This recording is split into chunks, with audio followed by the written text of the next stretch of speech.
اعوذ باللہ من الشیطان الرجیم بسم اللہ الرحمن الرحیم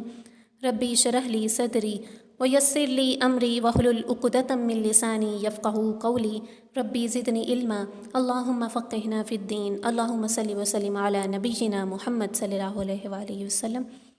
السلام علیکم ورحمۃ اللہ وبرکاتہ۔ امید ہے آپ سب ایمان کی بہترین حالت میں ہوں گے۔ آج کا جو ہمارا موضوع ہے، جیسا کہ آپ سب جانتے ہیں، ربیع الاول کا مہینہ چل رہا ہے۔ آج کا ہمارا موضوع آپ صلی اللہ علیہ وآلہ وسلم کی ولادت باسعادت۔ اس کے بارے میں علماء کا اختلاف ہے۔ بعض کا کہنا ہے کہ 8 ربیع الاول کو آپ صلی اللہ علیہ وآلہ وسلم کی پیدائش ہوئی، بعض کے نزدیک 9 ہے، بعض کے نزدیک 10 ہے، لیکن جس پہ سب کا اتفاق ہے، اہل جمہور کا جس پہ اتفاق ہے، ان کے نزدیک 12 ربیع الاول ہی آپ صلی اللہ علیہ وآلہ وسلم کی پیدائش کا دن تھا۔ دوشنبہ کے روز یعنی کہ سموار کا دن تھا، پیر کا دن تھا۔ 22 اپریل 571 عیسوی اور صبح صادق کے وقت آپ صلی اللہ علیہ وآلہ وسلم کی پیدائش ہوئی۔ صادق یعنی کہ طلوع فجر سے پہلے، جب فجر کا وقت ہو رہا تھا تب 4:20 کا ٹائم ہوگا، 4:30 کا، اتنا ٹائم تھا۔ ابن سعد کی روایت ہے کہ آپ صلی اللہ علیہ وآلہ وسلم کی والدہ نے فرمایا، جب آپ کی پیدائش ہوئی تو میرے جسم سے ایک نور نکلا جس سے ملک شام کے محل روشن ہو گئے۔ بعض روایات میں آتا ہے کہ ولادت کے وقت بہت سے ایسے واقعات وقوع پذیر ہوئے، جس طرح کہ مجوسیوں کا آتش کدہ جو ہے وہ ٹھنڈا ہو گیا، بحیرہ سادہ خشک ہو گیا اور گرجے منجمد ہو گئے، اور بھی بہت سے واقعات آپ صلی اللہ علیہ وآلہ وسلم کی پیدائش سے جڑے ہوئے ہیں۔ حضرت عبد الرحمن بن عوف رضی اللہ تعالیٰ عنہ کی والدہ شفا بنت اسود بطور داعیہ کے حضرت آمنہ کے ساتھ تھیں۔ جس وقت آپ صلی اللہ علیہ وآلہ وسلم کی پیدائش کا مرحلہ تھا تو حضرت آمنہ کے ساتھ شفا بنت اسود موجود تھیں۔ حضرت آمنہ وخب بن عبد مناف کی بیٹی بنو زہرہ سے تعلق رکھتی تھیں۔ آپ صلی اللہ علیہ وآلہ وسلم کی پیدائش کے وقت لیڈی ڈاکٹر ایک جو ساتھ تھیں وہ تھیں شفا بنت اسود۔ جب آپ صلی اللہ علیہ وسلم کی پیدائش ہوئی تو روایات میں آتا ہے کہ آپ صلی اللہ علیہ وآلہ وسلم ہر طرح کی گندگی سے پاک تھے۔ اللہ تعالیٰ نے ایسے تھا جس طرح کہ غسل ہوا ہے، ان کو غسل دے کے بھیجا گیا ہو، اور بعض روایات میں یہ بھی آتا ہے کہ ان کے ختنے ہوئے تھے۔ بعض میں تو یہ آتا ہے کہ 7 دن کے بعد ختنے ہوئے، لیکن بعض روایات میں یہی آتا ہے کہ ان کے ختنے پہلے سے ہی ہوئے تھے جب ان کی پیدائش ہوئی۔ آپ صلی اللہ علیہ وآلہ وسلم کی جب پیدائش ہوئی تو حضرت آمنہ کو شفا بنت اسود نے آپ صلی اللہ علیہ وآلہ وسلم ان کی گود میں دیے۔ آپ صلی اللہ علیہ وآلہ وسلم نے کروٹ لی۔ جس طرح دیکھیں عموماً بچے جب نیو بورن بیبیز ہوتے ہیں تو وہ کروٹ نہیں لے سکتے، خود بخود تو وہ ہل بھی نہیں سکتے۔ آپ صلی اللہ علیہ وآلہ وسلم نے کروٹ لی اور کروٹ لیتے ہی سجدے میں چلے گئے۔ اتنا طویل سجدہ کیا کہ شفا بنت اسود اور حضرت آمنہ دیکھ کے حیران رہ گئیں کہ ایک دن کا بچہ ابھی جس کی پیدائش ہوئی ہو اور وہ سجدے میں چلا گیا، یہ کیسے پاسبل ہے؟ یہ تو معجزہ ہو گیا۔ انہوں نے سجدہ کیا، آپ صلی اللہ علیہ وآلہ وسلم نے سجدہ کیا اور پھر کروٹ لے کے سیدھے ہو گئے۔ کروٹ کے بعد جب اٹھے، جس طرح سجدے سے اٹھتے ہیں، بچہ اٹھ سکتا ہے اس طرح؟ جو نیا بچہ پیدا ہوا ہے وہ سجدے سے کیسے اٹھ سکتا ہے؟ سجدے سے اٹھے اور پھر کروٹ لے کے سیدھے ہو گئے، اور انگلی اپنی شہادت کی انگلی آسمان کی طرف کر دی، اور اس میں سے نور نکلا اور سارے کمرے میں نور پھیل گیا۔ کمرے میں ایک دھندلاہٹ سی ہو گئی، اور آپ صلی اللہ علیہ وآلہ وسلم کی والدہ نے فرمایا کہ اس طرح کی دھندلاہٹ تھی کہ مجھے آپ صلی اللہ علیہ وسلم اپنی گود میں نظر نہیں آ رہے تھے، اتنی دھند ہو گئی کمرے میں۔ اور اس دھند میں سے آواز آئی، اور وہ آواز کس کی تھی؟ حضرت جبرائیل علیہ السلام کی۔ آپ نے فرمایا وَطُوفُوا بِهِ مَشَارِقُ الْأَرْضِ وَمَغَارِبُ وَشِمَالِ وَالْجُنُوبِ وَيَعْفُوا بِاسْمِهِ وَنَعْتِهِ وَصُورَتِهِ۔ ان کو مشرق اور مغرب اور شمال اور جنوب ہر طرف پھیرا دو، تاکہ سارے لوگ جان لیں کہ ان کے پیچھے چلیں گے تو دنیا اور آخرت میں کامیابی ہوگی، ان کی پیروی کریں گے تو اللہ تک پہنچیں گے، ورنہ بھٹک جائیں گے، ورنہ آخرت بھی برباد کر دیں گے اور دنیا بھی برباد کر دیں گے۔ پھر آپ نے فرمایا، حضرت جبرائیل علیہ السلام کی بات ہو رہی ہے، انہوں نے فرمایا وَعَطَاهُ حَلْقُ الْآدَمِ، آپ صلی اللہ علیہ وآلہ وسلم کو آدم کا خلق عطا ہو، وَمَعْرِفَتُهُ شیس، اور شیس کی معرفت عطا ہو، وَشُجَاعَتُهُ نوح، اور نوح کی شجاعت عطا ہو، وَحُلَّتَهُ ابراہیم اور ابراہیم کی دوستی عطا ہو، وصلہ اسماعیل اور اسماعیل کی قربانی عطا ہو، وفصاحتہ صالح، صالح کی فصاحت عطا ہو، وحکمتہ لوط کی حکمت عطا ہو، ورضا اسحاق اور اسحاق کی رضا عطا ہو، وبشرا یعقوب یعنی کہ یعقوب کی بشارت عطا ہو، وجمالتہ یوسف اور یوسف جیسا حسن و جمال عطا ہو۔ اس کے بعد فرمایا وشدتہ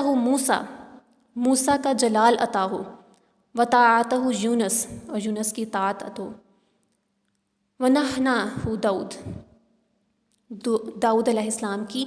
شیریں زبان عطا ہو، وقلبہ ایوب علیہ السلام کا دل عطا ہو، وعصمتہ یحییٰ اور یحییٰ کی پاک دامنی عطا ہو،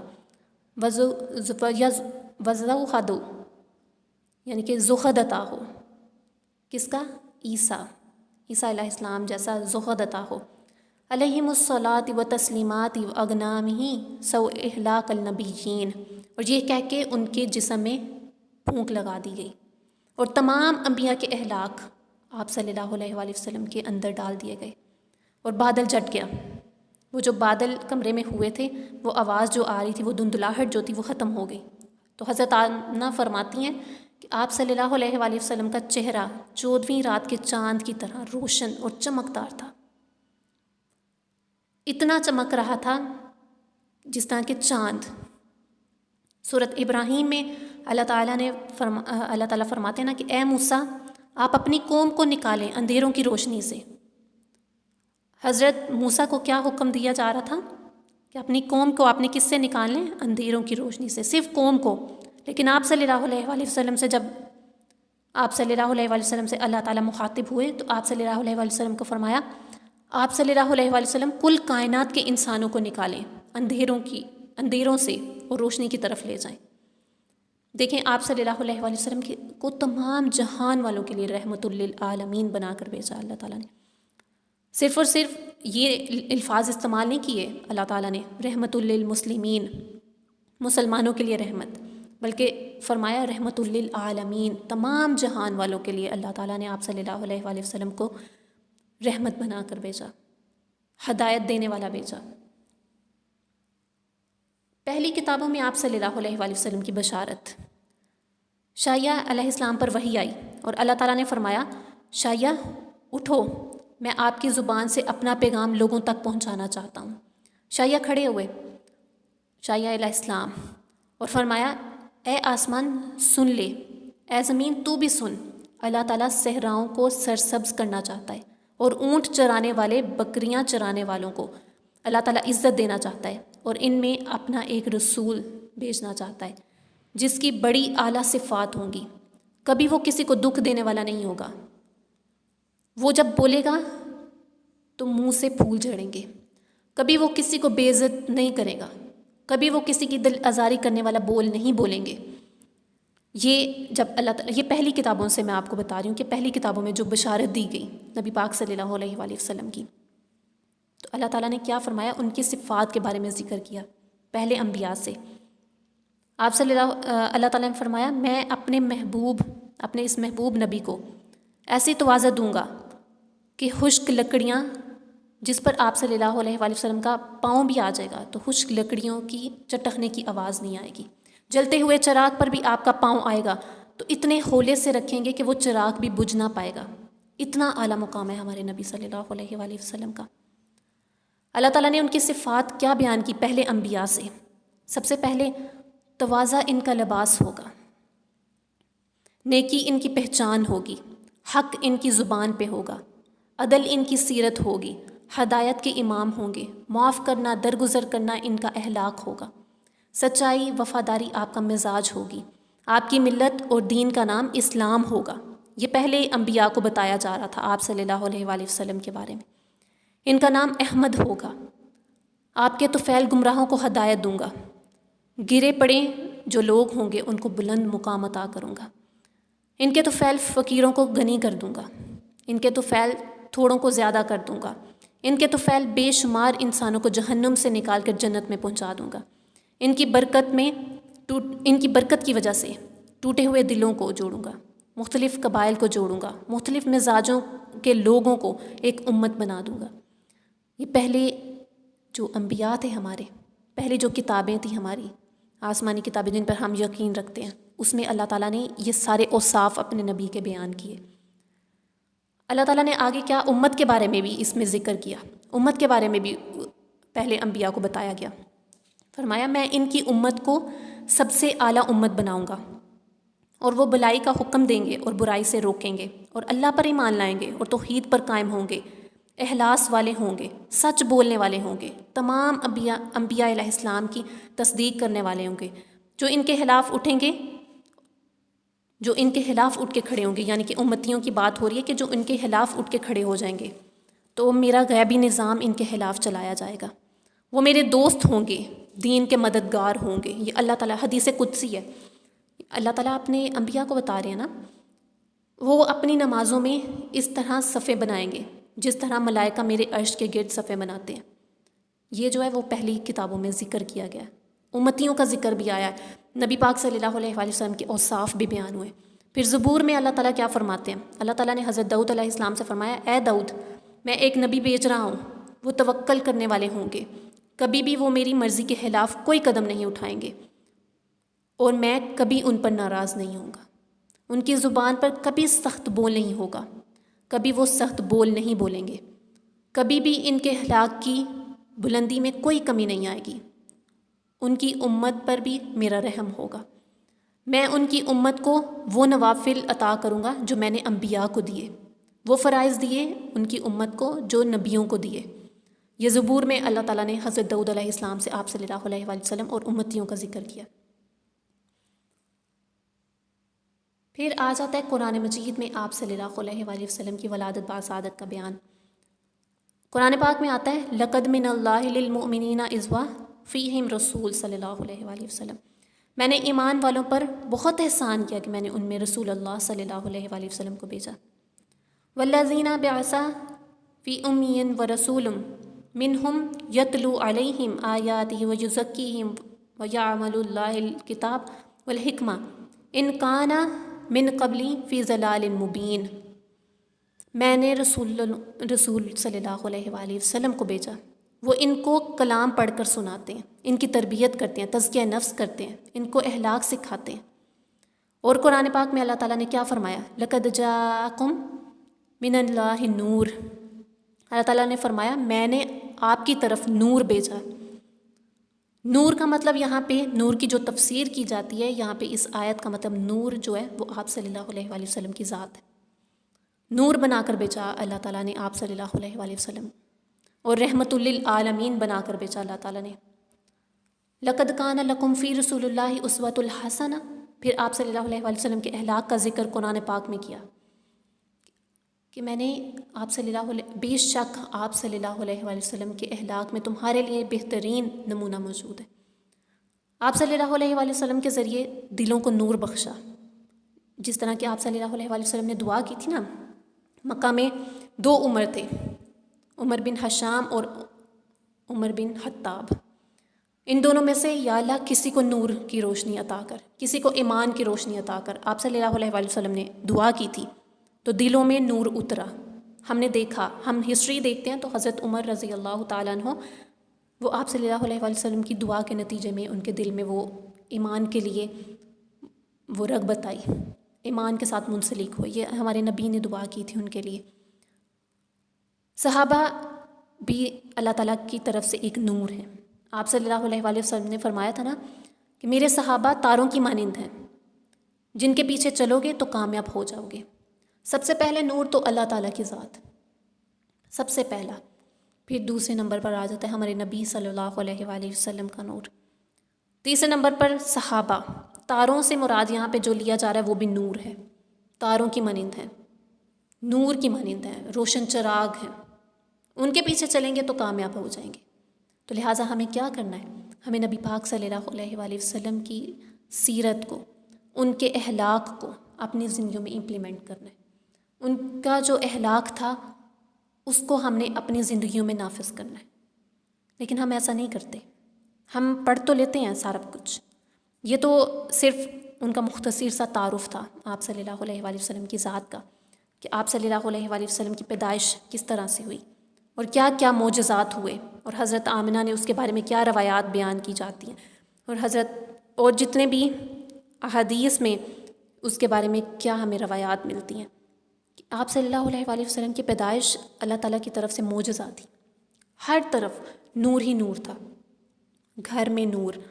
بازار میں نور، محلوں میں نور، آتش کدے ٹھنڈے ہو گئے۔ آپ صلی اللہ علیہ وآلہ وسلم دنیا میں آئے تو سجدے کی حالت میں آئے، سجدے سے اٹھے تو شہادت دی، گواہی دی، اللہ تعالیٰ کی وحدانیت بیان کی۔ تو یہ سب نبی پاک صلی اللہ علیہ وآلہ وسلم کی آمد میں دیکھیں، جب آپ صلی اللہ علیہ وآلہ وسلم مدینہ گئے تھے ہجرت کر کے، تو لڑکیوں نے کیا کیا، وہاں پہ نبی پاک صلی اللہ علیہ وآلہ وسلم کے آنر میں انہوں نے نعت ہدیہ پیش کی، جس کے بارے میں ہم سب اکثر سنتے ہیں، تال بدر ورینا۔ پھر ہم کیسے کہہ سکتے ہیں، یہ ربیع الاول کے حوالے سے بہت سارے لوگوں کے آپس میں اختلاف ہو جاتے ہیں کہ نہیں منانا چاہیے۔ اس میں زیادہ تر اہل سنت اور اہل حدیث کا ہی وہ ایک تنازع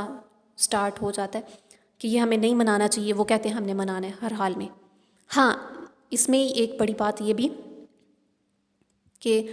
آپ صلی اللہ علیہ وآلہ وسلم کی پیدائش کی خوشی تو عرش پہ بھی کی گئی، خوشیاں منائی گئیں دنیا پہ۔ بنو ہاشم میں تھے آپ صلی اللہ علیہ وآلہ وسلم، تو بنو ہاشم میں جب یہ آپ صلی اللہ علیہ وآلہ وسلم کی پیدائش ہوئی تو آپ کے دادا بہت خوش ہوئے، خانہ کعبہ کے پاس بیٹھے ہوئے تھے۔ جب انہیں بتایا گیا کہ آپ صلی اللہ علیہ وآلہ وسلم کی پیدائش ہوئی ہے تو وہ بھاگے چلے آئے اور اٹھا کے تو آپ صلی اللہ علیہ وآلہ وسلم کا نام محمد صلی اللہ علیہ وآلہ وسلم رکھا۔ ان کی والدہ کی طرف سے جو نام مختص کیا گیا تھا، ان کی والدہ کی طرف سے جو دیا گیا تھا وہ احمد تھا، لیکن آپ صلی اللہ علیہ وآلہ وسلم کے دادا نے ان کا نام محمد رکھا۔ سب کو خوشی تھی عرب میں ہر طرف کہ آپ صلی اللہ علیہ وآلہ وسلم اس دنیا میں تشریف لے کے آ رہے ہیں، اور جن کو پہلے سے معلوم تھا ان کو اور زیادہ خوشی تھی، جن کو اللہ تعالیٰ نے پہلے سے ہی آگاہ کر دیا ہوا تھا، انبیاء کو، اور پہلے جو کتابیں تھیں اس میں ذکر موجود تھا۔ نجاشی بھی جانتا تھا، جب اسے خط دیا گیا نبی پاک صلی اللہ علیہ وآلہ وسلم کی طرف سے دعوت کا حق بھیجا گیا جب نجاشی شاہ حبشہ کی طرف، تو وہ بھی جانتا تھا، اس سے بھی پتہ تھا کیونکہ ان کی کتاب میں پہلے سے ذکر موجود تھا نبی پاک صلی اللہ علیہ وآلہ وسلم کا۔ اور اس میں ذکر کیا تھا کہ مہر نبوت ہوگی کندھے کے درمیان۔ سب سے بڑا معجزہ تو یہ بھی کہ نبی پاک صلی اللہ علیہ وآلہ وسلم کی جب پیدائش ہوئی تو آپ صلی اللہ علیہ وآلہ وسلم کے دونوں کندھوں کے درمیان میں مہر نبوت تھی، جس پہ اللہ، رسول اور محمد لکھا ہوا تھا، اور وہ جگہ تھوڑی سی ابری ہوئی تھی۔ بعض روایات میں آتا ہے کہ وہ جگہ تھوڑی سی دوسری جگہوں سے مختلف تھی اور اس پہ وہ لکھا ہوا تھا، اور وہی چیز آپ صلی اللہ علیہ وآلہ وسلم نے اپنی انگوٹھی جب انہیں پہنا کرتے تھے اور جب خطوط بیچا کرتے تھے تو اس پہ وہ چیز آپ صلی اللہ علیہ وآلہ وسلم نے کندھا کروائی اپنی انگوٹھی پہ، اور وہ اسٹیمپ کے طور پہ یوز کی جاتی تھی۔ جب کہیں پہ خط بھیجا جاتا تھا تو وہ اسٹیمپ کے طور پہ یوز کی جاتی تھی۔ نجاشی کو جب خط ملا تو اس نے جب دیکھا کہ نبی پاک صلی اللہ علیہ وآلہ وسلم کی طرف سے خط آیا، اور جعفر طیار رضی اللہ تعالیٰ عنہ نے جب جا کے ادھر تقریر کی اور بتایا کہ یہ اللہ کے رسول ہیں، ان کی نشانیاں بتائیں، تو نجاشی نے مان لیا۔ اس نے کہا بالکل، تم بالکل ٹھیک کہہ رہے ہو۔ اس نے ایک تنکا اٹھایا اور فرمایا کہ حضرت عیسیٰ اس تنکے سے زیادہ ان کی کوئی تعریف نہیں ہے، جتنی تم نے بیان کیا اتنی ہے، اور تمہارے نبی برحق ہے۔ مفہوم بیان کر رہی ہوں کہ یہ اس تقریر میں اس نجاشی نے بھی مانا، کیونکہ وہ جانتے تھے کہ پہلے ہی نبی پاک صلی اللہ علیہ وآلہ وسلم کا ذکر موجود تھا ان کی کتاب میں، ان کی پیدائش کی آمد کا ذکر اللہ تعالیٰ نے پہلے سے ہی کر دیا تھا۔ تو جب سب لوگ اس چیز کو مانتے ہیں تو پھر اس چیز میں اختلاف آج مسلمانوں کے درمیان کیوں ہے کہ ان کی ولادت کو منانا چاہیے یا نہیں منانا چاہیے؟ بعض لوگوں کا یہ بھی اعتراض ہوتا ہے کہ 12 ربیع الاول ہی آپ صلی اللہ علیہ وآلہ وسلم کی ولادت کا دن تھا اور 12 ربیع الاول والے دن ہی ان کا وصال بھی ہوا، تو اس وجہ سے نہیں منانا چاہیے۔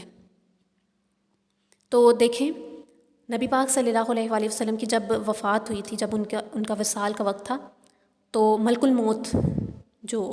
جان لیتا ہے فرشتہ، وہ آیا تو اس نے دروازے پر دستک دی، اجازت طلب کی، کیونکہ اللہ تعالیٰ کا حکم تھا کہ میرے محبوب کو اجازت کے بغیر نہ لے کے آئیے گا، ان کے پاس جائیے گا، اجازت لیجیے گا، سلام لیجیے گا، پہلے اجازت لی اور آپ صلی اللہ علیہ وآلہ وسلم نے جب اجازت دی تو فرشتے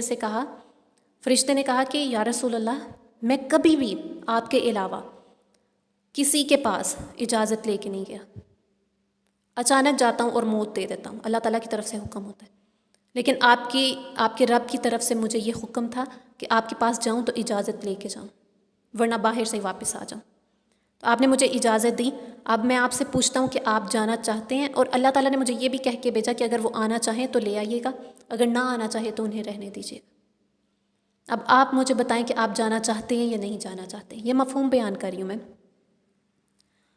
تو نبی پاک صلی اللہ علیہ وآلہ وسلم حضرت جبرائیل بھی وہاں پہ موجود تھے۔ حضرت جبرائیل علیہ السلام کی طرف دیکھا اور فرمایا کہ جبرائیل آپ کیا کہتے ہیں؟ تو آپ صلی اللہ علیہ وآلہ وسلم نے فرمایا، جبرائیل نے آپ صلی اللہ علیہ وآلہ وسلم سے فرمایا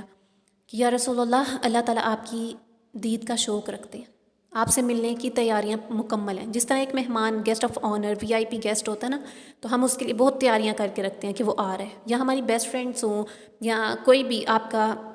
جو بہت خاص آپ کے لیے رشتہ ہو، تو آپ کہتے ہیں کہ اس کے آنے سے پہلے ساری تیاریاں مکمل ہو جائیں، پھر اس کے بعد ہم مل بیٹھ کے باتیں کریں گے بس۔ تو اسی طرح اللہ تعالیٰ بھی ان کی آمد کا شوق رکھتے تھے۔ اللہ تعالیٰ نے حضرت جبرائیل علیہ السلام نے فرمایا کہ اللہ تعالیٰ آپ کی آمد کا شوق رکھتے ہیں اور عرش پہ ساری تیاریاں مکمل ہیں، تو لہٰذا آپ کو آ جانا چاہیے۔ تو آپ صلی اللہ علیہ وآلہ وسلم نے اجازت دی، پھر ملک الموت نے ان کی جان یا روح قبض کی۔ اگر وہ اجازت نہیں دیتے تو کسی میں ہمت تھی کہ ان کی روح کو قبض کر لے؟ اللہ تعالیٰ نے اختیار دیا ہوا تھا انہیں، تو ہم کیسے سوگ منا سکتے ہیں ان کی وفات کا؟ اس پہ تو سوگ بنتا ہی نہیں ہے، وہ تو اللہ تعالیٰ سے ملاقات کے لیے گئے تھے نا۔ اللہ تعالیٰ نے خود بلایا انہیں، اور نبی پاک صلی اللہ علیہ وآلہ وسلم کو پوچھا کہ اگر آپ آنا چاہتے ہیں تو آئیے، ورنہ آپ کی مرضی، آپ دنیا میں رہیں۔ لیکن نبی پاک صلی اللہ علیہ وآلہ وسلم نے اللہ تعالیٰ سے ملنے کا شوق تھا، انہیں بھی دونوں طرف سے شوق تھا، لہٰذا عرش پر جانے کی تیاری مکمل ہوئی اور آپ صلی اللہ علیہ وآلہ وسلم اللہ تعالیٰ کی طرف روانہ ہو گئے۔ تو ہم اس بیس پہ کیسے کہہ سکتے ہیں کہ ہمیں عید میلاد النبی صلی اللہ علیہ وآلہ وسلم اسے نہیں منانا چاہیے؟ ہاں، اس میں یہ ضرور ہم کہہ سکتے ہیں کہ یہ جو آج کل نکال لیے ہوئے ٹرینڈز لوگوں نے، ڈھول وغیرہ بجانا، باجے وغیرہ بجانا، خوشی کی علامت اس طرح، تو نبی پاک صلی اللہ علیہ وآلہ وسلم کو سخت ناپسند تھی یہ چیز۔ انہیں ڈھول کی آواز بالکل ناپسند تھی۔ مالون آوازوں میں سے جو سب سے ناپسندیدہ آوازیں تھیں وہ ڈھول اور باجے کی آواز تھی ان کے نزدیک، احادیث میں آتا ہے۔ لیکن آج کل ہم نے یہ ٹرینڈ بنا لیا کہ خوشی کی ایک وہ ایلیمنٹ بنا لیا ہوا ہے ان چیزوں کو، کہ ڈھول بجے گا، باجے بجائے جائیں گے تو پھر ہی میلاد ہو سکتا ہے۔ How is it possible? ہمارے نبی پاک صلی اللہ علیہ وآلہ وسلم کو پسند نہیں تھا۔ جب وہ مدینہ تشریف لے گئے تو دف بجائی گئی۔ آپ دف بجا کے نعت پڑھ سکتے ہیں، کیونکہ نبی پاک صلی اللہ علیہ وآلہ وسلم جب مدینہ تشریف لے گئے تو لڑکیوں نے دف بجا کے وہاں پہ نعت پڑھی، وہاں پر ان کا استقبال کیا گیا، سب لوگ انہیں دیکھنے آئے، دیکھنے کا شوق تھا سب کو۔ تو ہم بھی یہی کر سکتے ہیں۔ اگر آپ نے منانا ہے، میں یہاں پہ یہی کہوں گی کہ ہمیں، ویسے تو ہم سارے دن سیلیبریٹ کر لیتے ہیں، برتھ ڈے بھی سیلیبریٹ کر لیں گے، ہم ساری چیزیں سیلیبریٹ ہو جاتی ہیں۔ یہ آج کی بات کروں تو ٹیچرز ڈے ہوتے ہیں، فادرز ڈیز ہوتے ہیں، اور